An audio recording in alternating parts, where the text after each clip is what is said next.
Give thanks and praises unto God on tonight, and to the angel of the house in his absence, Pastor A.L. Perkins, to all of God's people who make up this body of believers. God is good, is that right? Amen. He is great and greatly to be praised. Bow your heads with me if you don't mind. Let's go to the Lord in a word of prayer. Gracious God, we come now in the hour of preaching. You know better than me what your people need to hear inside this edifice as well as on the airwaves. Lord, speak, God, in such a way that one word will impact all of us in some kind of way and cause us to be better on today than we were on yesterday. Pray that thou will cleanse us from all unrighteousness. Stand in our body, take control of my feeble mind. Hide me behind the cross. Only let my words edify. Let the words of my mouth and the meditation of my heart be acceptable in your sight. You are my strength and my redeemer. When all is said and done, we'll be ever so careful to give you all the praise, the honor, and the glory. It belongs to you and only you, because it's all about you. In Jesus' name we pray. Amen. The saints said amen. Amen. Amen. Standing, no harmony is not lacking in the preaching. Amen. But for the sake of time, just want to encourage you tonight. Very familiar passage of scripture. Jeremiah chapter 18, Old Testament prophetic book, Jeremiah chapter 18. Very familiar passage of scripture. When you have to say it, man. Amen. You don't have to say hold up. Verse 1 says, the word which came to Jeremiah from the Lord, saying, arise, go down to the potter's house, and there I will cause thee to hear my words. Then I went down to the potter's house, and behold, he wrought a work on the wheel. And the vessel that he made of clay was marred in the hand of the potter. So he made it again, another vessel, as seemed good to the potter to make it. Then the word of the Lord came to me, saying, O house of Israel, cannot I do with you as this potter, saith the Lord? Behold, as the clay is in the potter's hands, so are ye in my hand, O house of Israel. Look at your neighbor. Say neighbor. Neighbor. Say, oh neighbor. Oh neighbor. God can do it again. Can do it again. Be seated in the presence of the Lord.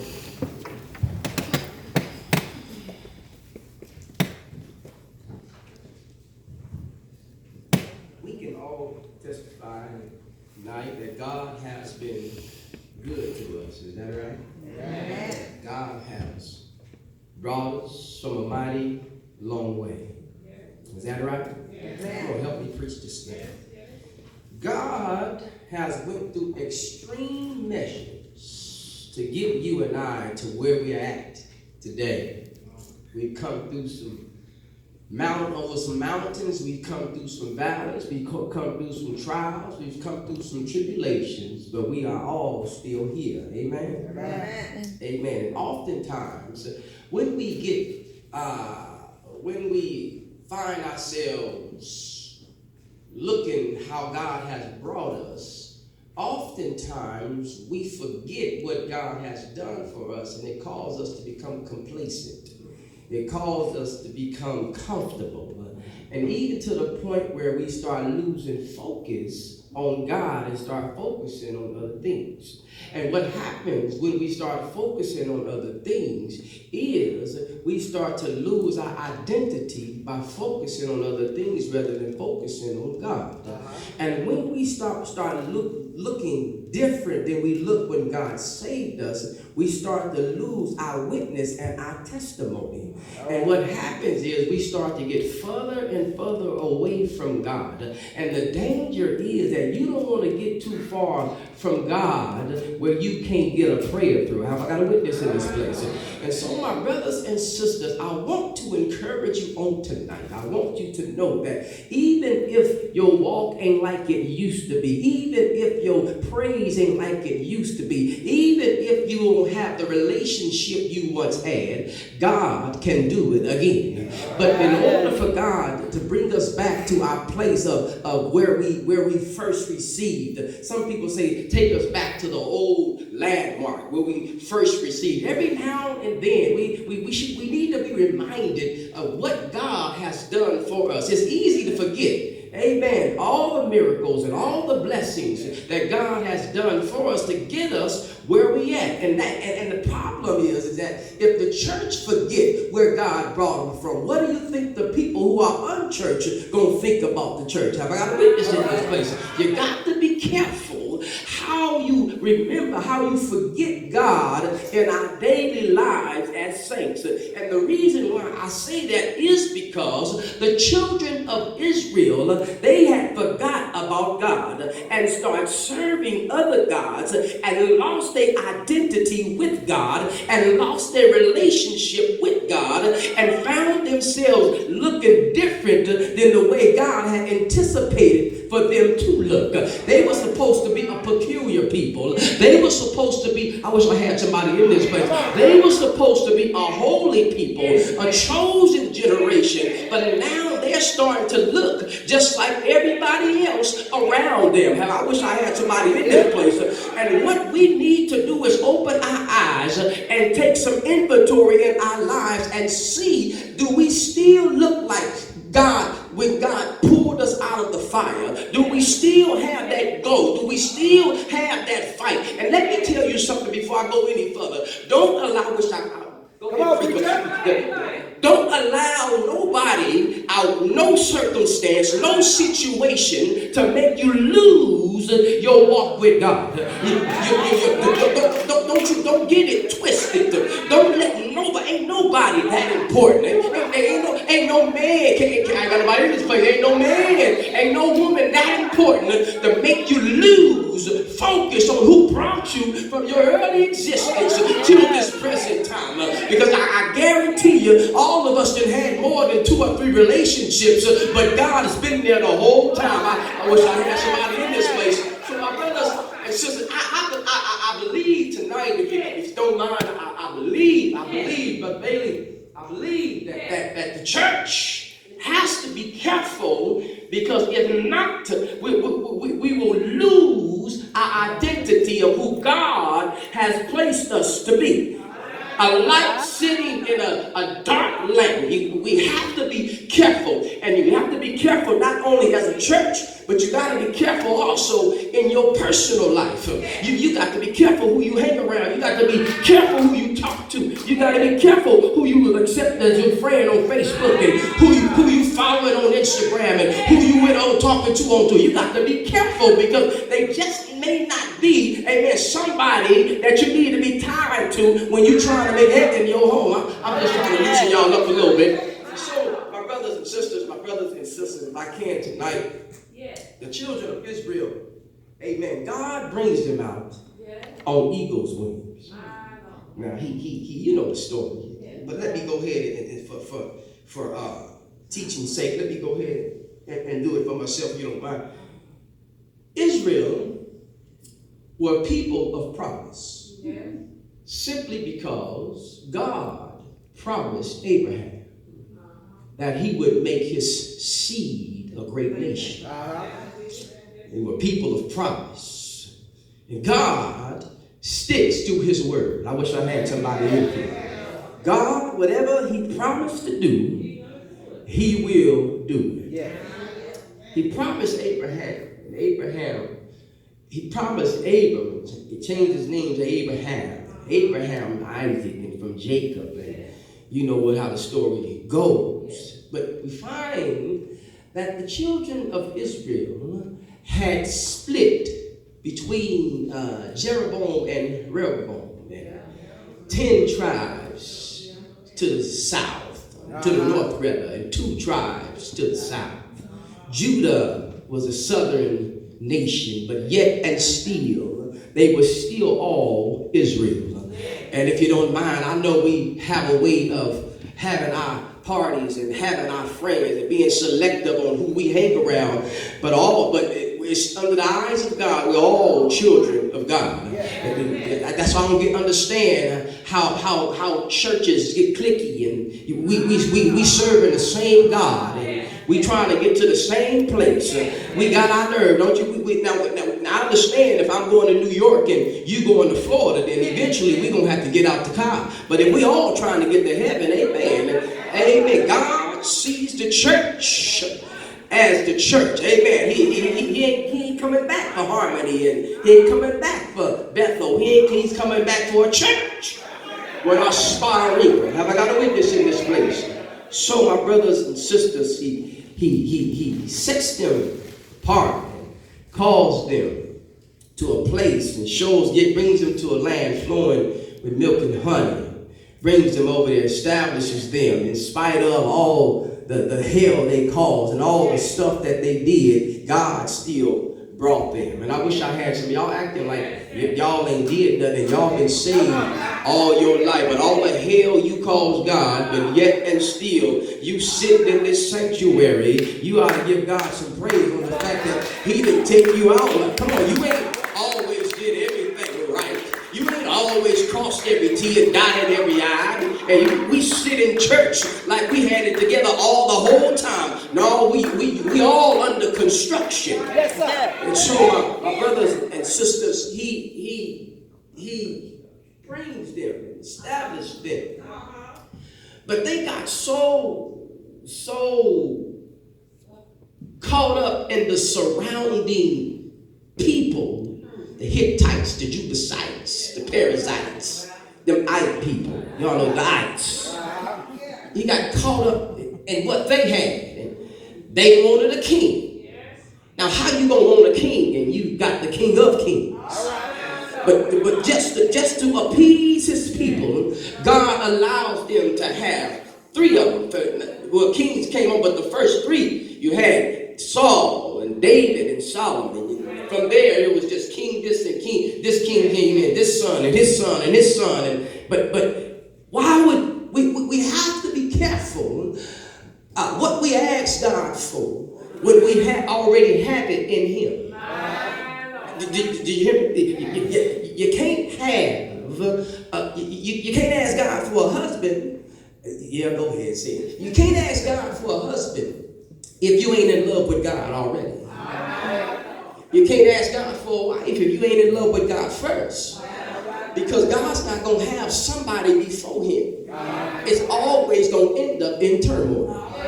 And so through these kings, around this time, unless I keep you too long, Jeremiah prophesies to Judah, the 2 tribes who were separated. He speaks to them, and he is pushed to tell them to turn around before it's everlasting too late. Eventually, captivity is coming. Eventually, Jerusalem is going to burn down. Eventually, and can I say something? If I got some Bible readers here, if you ever looked at the Old Testament, it's kind of an outline of the new and what's to come. How you see? So the baptism was the Red Sea when they came through. They came out of slavery. All them types and shadows of Jesus. You know, when he took his son, Abraham went to Mount Moriah to sacrifice, and he found a ram in the thickets, It was a symbol of Jesus. I ain't got nobody in this place, but it was types and shadows of Jesus. But it was pointing to the new. It was pointing to Jesus the whole time. But it's an outline. Baptism through the Red Sea, and then coming to a promised land, and then ending up in captivity. Now notice, if you please, all this was temporal, and it was a sign. It was a schoolmaster. It was an outline, but Jesus comes in and fills in all the blanks. I wish I had somebody in this place. And so, my brothers and sisters, that's how the Old Testament teaches us that eventually, if we don't get right as the church, we're going to end up in captivity. But, watch this here, but the captivity this time is eternal. I wish I had somebody in this place. And so, my brothers and sisters, Israel has got caught up with whoring after other gods. They have started chasing stuff that God says stay away from. And we have to be careful as the church not to chase stuff that God says stay away from. I know we want to be current and up to par with the times, but God is still God. He's a holy God, right? He's a jealous God, right? Just because it looks good outside don't mean it looks good in the church. I wish I had a witness in this place. There still ought to be some kind of, I feel like it now. There still ought to be some standards. There still ought to be something that says when you walk in here, you ought to posture up. When you walk in here, your demeanor should change. There ought to be a sense of reverence when you walk in the church. Come on, put it up. And once the church has lost its edge, its respect, and anybody can walk inside the church and do anything, we in trouble. We in trouble. We in trouble. So Jeremiah writes. First of all, God lets him know. He said, Jeremiah. He said, listen, before I called you, I knew you. I formed you in the belly. Is that what he said? He already had pre-qualified. And I know a whole lot of people have said that. It's a whole lot of stuff we have to do to be pre-qualified. But we so qualified now, we don't even need the Holy Ghost.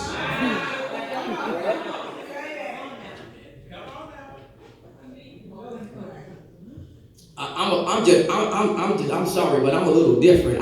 If God take his hands off me, I'm in trouble. I wish I had somebody in this place. Ain't that much education where you don't need the Holy Ghost. Have I got a witness in this place?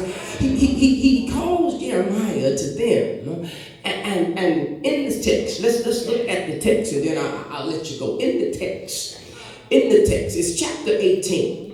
But prior to this, he's pleading to get them to turn around. God is getting ready to handle you. God is getting ready to deal with you. And he's trying to get them to turn around. And can I pause parenthetically and say to everybody in this place, let me tell you something, that you can sit there. You can sit there like everything is peachy cream with you. Like God don't see you. I wish I had a witness. But just as sure as we all got to stand before God, so do you. I wish I had a witness. That's why you got to be careful, diligent, and point your finger at everybody else, but sweeping around everybody else's front door. Don't sweep around your own. And that's one of the plagues of the black churches. We good at making people feel bad about what they did, but bad at making ourselves feel bad about what our own self did. In other words, we got to learn how to look at ourselves before we start looking at everybody else. Because the more I look at your stuff, it makes my stuff look better. But can I tell you something? In the eyes of God, none of our stuff look good. Come on. So Jeremiah chapter 18. God told me to tell you tonight, Harmony, those of you in Radio Land, wherever you at, God can do it again. Regardless how bad it looks. Regardless how bad you feel. Do it again. Yeah. He said, Jeremiah, get up now. Now, I know they didn't told you to, they made you mad to the point where you didn't want to say nothing else to them. But let me go ahead and pause parenthetically on behalf of pastors and preachers. Sometimes y'all think we stay here or we stay in there and don't want to just go. But that's not the truth. Sometimes I'll be like, you know what? Man, I had enough. But it's the commitment. It's the burning for God and God's people. It won't let you quit. It won't let you stop. And if any preacher can stop because of how they feel, then question they start. Because I don't care how I feel when I think about God and all He's done for me. I don't need nobody to push me. I don't need no ushers fanning me when I think about all God done for me. I get you a bucket. And so he says the word which came to me. Let me deal with the text. The background deals with itself, but right here, Judah in trouble. God's getting ready to deal with them. So he says, Jeremiah, go down to the potter's house. That's what the text says. Come on. Let me preach, y'all. Come on, crack it up. The text says, the word which came to Jeremiah from the Lord, saying, arise. Say, Jeremiah, get up. I got something for you to see. Now watch this here. He says, go down to the potter's house. I'm going to cause you to hear my word. He said, when you go down there, the potter ain't going to talk, but you're going to hear my word. Sometimes God speaks in events right in front of our face, but you got to hear God speaking in it. And so he gives Jeremiah the get up to say, listen, go down there, because I got something for you to hear. And Jeremiah, the text says, watch the text. Go down to the potter's house. There I will cause thee to hear my words. You got to go get it, y'all. Listen to me. You can't shout all the time Sunday. You got to go get some word. You got to go sit down somewhere and hear what thus say the Lord. He says, go down. He said, so watch the verse 3. Then I went down to the potter's house. Now, and behold, he wrought a work on the wheel. Jeremiah said, then I went down. And by the time I got there, he wrought a work on the wheel. It's not a coincidence that God sends him down there while the potter is busy. The potter is wrought a work on the wheel. Now, he could have been on break. He could have been done for the day. But it just so happens when Jeremiah gets there that the potter is wrought a work. Now, you got the potter and you got to work. That's what I see. At the potter's house, when you get to the potter's house, you probably going to see this big stone with this other smaller stone on top of it, and it turns. The bottom one makes the top one turn, spinning with a pile of clay on top of it. And as when Jeremiah gets there, the potter was working. And let me pause right here and tell somebody that just because things ain't working out for you now, it don't mean God ain't working.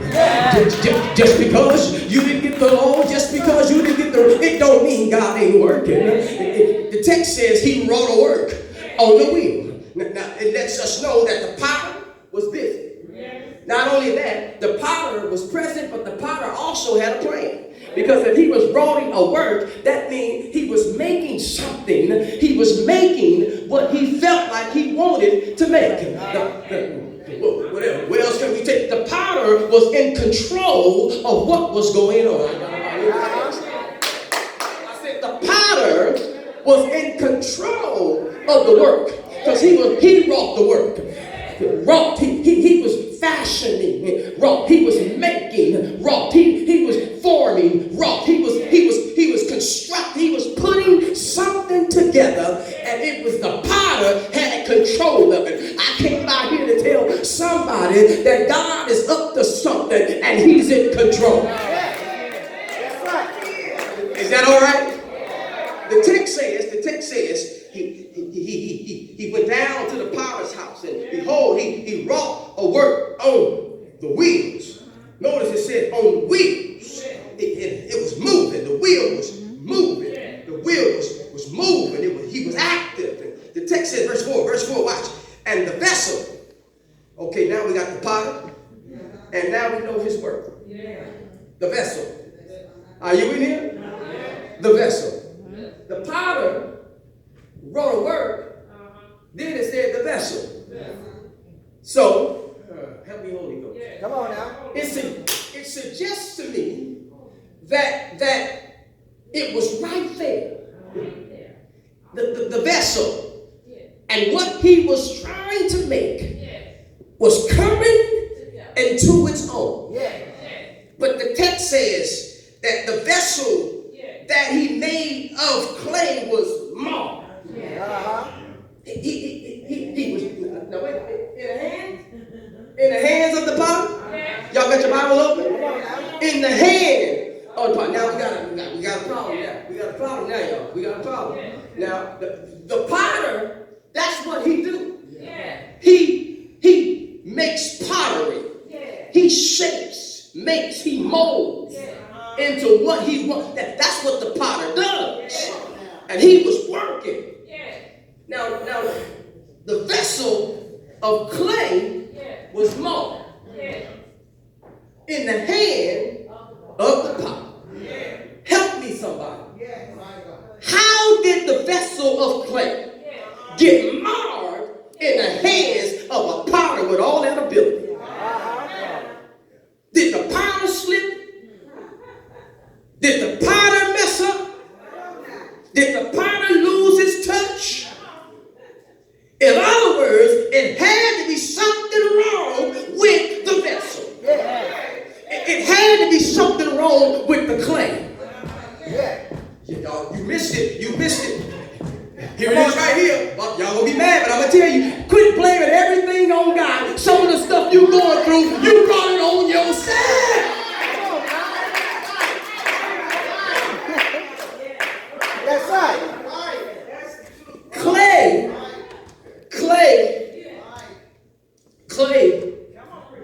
I'm sorry, y'all. Clay. Come on now. Clay. You know, clay gotta be clay ready. It gotta have some moisture. It gotta be soft. In order, because the potter has to squeeze it into the position, but if it was marred, it was destroyed in his hands. That means while the clay was in the potter's hands, it stopped cooperating. It stopped participating with the potter. Some of y'all mad, but that's what happened to your joy. You stopped participating with the power. That's what happened to your shout. You stopped participating with the power. You trying to do it what you want, but the clay. Can you imagine? Come on. Anybody ever see some clay? Can you imagine? Once clay get hard, you can't do nothing with it but fight it. Stiff, just stiff. Look around. Look around and touch somebody. Look around. Why you can't shout no more? Stiff neck. Can't nobody tell you nothing. Got stiff. But the exciting thing about it, y'all, is that the potter was still in control. Have I got a witness here? The potter, reason why I I know he was in control because it was marred in the hand of the Father.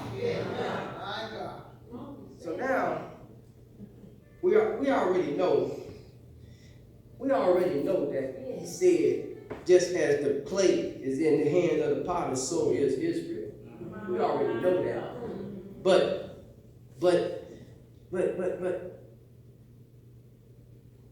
the text says, in the hand of the potter, so he made it again another vessel. Now, how? How does God do it again? Look at the patience of the potter. The text says it was marred in his hands. Some of us are stiff.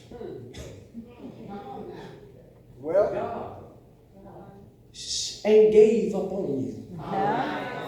Because he still got you in his hand. The patience of God is saying, I'm waiting for you to soften up again. all right. You ain't gonna cooperate being like that. I don't care what they did to you. I'm God. I didn't do nothing to you. All right. I don't care what they said about you over there. That ain't got nothing to do with what I'm planning on doing in your life. I got to in this place. But stop taking out on God what you experiencing from this old wicked world. I wish I had a witness in this place. The patience of the power. God said, listen, the only reason I'm keeping you here is because I got plans for you. The only reason I'm keeping you here is because all I did to get you where you at. You know. Come on now. You think that I'm about, I don't care how stiff this clay get. You think I'm about to let it go after all I did to get it? I wish I had somebody. And all the hell I pulled you out of, and all the drinks you drunk, and you drunk and out of your mind, but I kept you. All the stuff that could have happened, and I saved you. I don't care how stiff you get. I'm God. And if you gonna get soft, it's gonna come through me. Have I got a witness here? All right. I don't want to hold you. The patience of the potter. Can I preach? Come on. The patience of the potter. But also, watch this. Watch the pity of the potter. Watch the pity. The text says, he made it again. Another vessel. As seemed good to the potter to make it. I love the Lord. He heard my cry and pitied my every wrong. Sometimes, y'all, we got to understand, we can't help ourselves. All right. We can't do it on our own. But God is able. God made, watch this, he made another vessel as it seemed, as it pleased him. Have I got a witness in this place? I told you God. I told you God can do it again. Didn't I tell you? I told you that God can do it again. But if God's going to do it, he needs some participation. The text says, let's not hold you too long. The text says, he made it again another vessel as seemed good to the potter to make it. And the word of the Lord came to me saying, O house of Israel, cannot I do with you as this potter, saith the Lord? Behold, as the clay is in the potter's hand, so are ye in my hand, O house of Israel. I just came by here to tell you tonight that just like Israel, amen, just like the clay was in the potter's hands, just like Israel was in God's hands, so are we in God's hands. And the same way the potter brought the clay back, I wish I had a witness in this place, the same way God brought Israel back, it's the same way God can bring us back. God can do it again. I wish I had a witness in this place. But in order for God to do it, the clay have to learn how to participate. If you want God to do something great in your life, you can't sit there like a bump on a log. I heard when praises go up, blessings come down. He ain't gonna come when you want him, but he's gonna be always on time. I wish I had a witness in this place. And so, my brothers and sisters, lest I hold you too long tonight, I came by here to tell you God can do it again simply because he has the power like the potter. He can do it again because he had pity for the clay. Even though the clay had got stiff, even though the clay had got marred, yet and still he made it again. And I don't care where you've been, I don't care what you've been through, God can do it again. I don't care where you live, I don't care what storm is in your life, God can do it again. Have I got a witness in this place? God is able to do anything but fail. I feel like preaching now. The text says that as Jeremiah was listening to watching the power work, my imagination is active, my brothers and sisters, and methinks I hear Jeremiah saying, well, if the potter can do this with the clay, God can do it for you and I. Do I have a witness here? Do I have anybody in this place that know God can bring us back? He can take us back to the old landmark. He can take us back, y'all, when we all got along. Have I got a witness in this place? Take us back to the old landmark. When we stayed at church, when we put our arms around one another, when we loved one another. Have I got a witness in this place? That's what we need in this place. We don't need a whole lot of this and that. But what we need is a little more love. What we need is a little more peace amongst each other. Do I have a witness in this place? I thank God today that I was just like the clay in the potter's hands. I was torn from the floor up, needed a checkup from the neck up. But God stepped in my life and picked me up and turned me around. I wonder, is there anybody in this place that know he's able to do anything but fail? He's able. Look at your neighbor and say, neighbor, he'll do it again. The reason why I know he'll do it again is because when Jesus came, he rode the train of nature for 9 long months. He was born in Bethlehem, baptized in the Jordan. Does anybody know who he is? His name is Jesus. I read about it that he came through 42 long generations. Yeah, he healed the sick. He raised the dead. 5,000 souls he fed one day. Do I have a witness in this place? I thank God for Jesus. He can do it again because Jesus did it for us. What did Jesus do, y'all? He died. Didn't he die? He died. Didn't he die? He died one Friday night. He was buried in Joel 2. But hey, every Sunday morning, the grave couldn't hold him. Death couldn't stop him. He got up with all power. Now wait a minute. If Jesus got up with all power, and if I am a son of God, a brother to Jesus, that means the same power that he got up with, I got a little bit myself. And anybody here know you got power? You got power to walk right, power to sing right, power to pray right, power to talk right. And anybody here down on your luck, I dare you to look to the hills with coming your help. All my help comes from the Lord. I thank God for Jesus. I thank God I'm saved. I thank God he picked me up. I thank God he